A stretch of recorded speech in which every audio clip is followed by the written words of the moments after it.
Okay, this is the final procedure of sealing up the floor and the fuel pump that I put in. Just a real quick guesstimate measurements. If you whatever you want to do, you cut where you need to cut. But I cut a foot off the hump,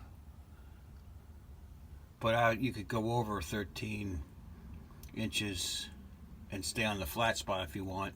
That's what I did. But you got to be careful not to cut the fuel lines.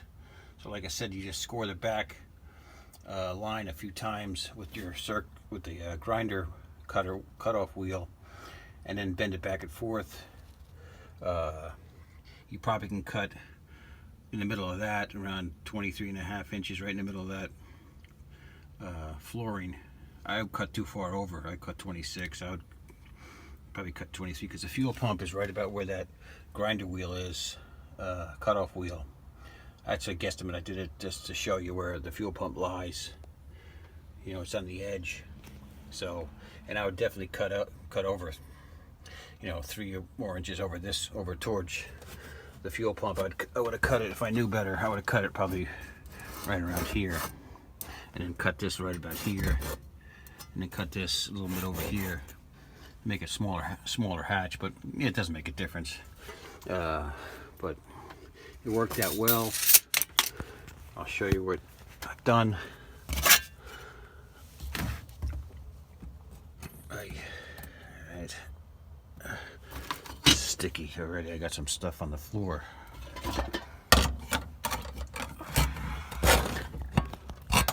Alright. This is gonna be good. Alright.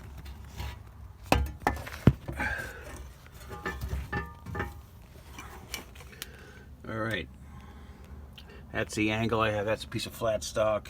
That's a piece of 1/2-inch aluminum angle. That's a piece of 1/2-inch aluminum angle. That's a piece of steel right there I had, and I screwed it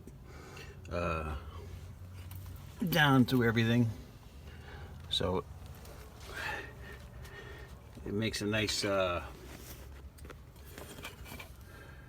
support for the floor. And that's just a piece of aluminum angle I put on, so if you step on it, it won't buckle. But this thing's pretty tight. But that's what I did. There's the fuel pump.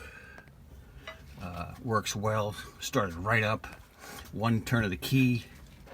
I gather my fuel pump was going for a while now, because it used to take a couple of turns of the key to get this thing started, and now it's boom, instant.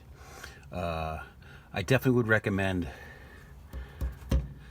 do not go with a aftermarket fuel pump. Even some of the guys online that are really professional mechanics, there's one guy, I know who he is, he's got a YouTube channel. He definitely recommends not using an aftermarket fuel pump because they could fail. The pressure's different sometimes, and it's not worth the aggravation of doing this all over again just to save a few bucks.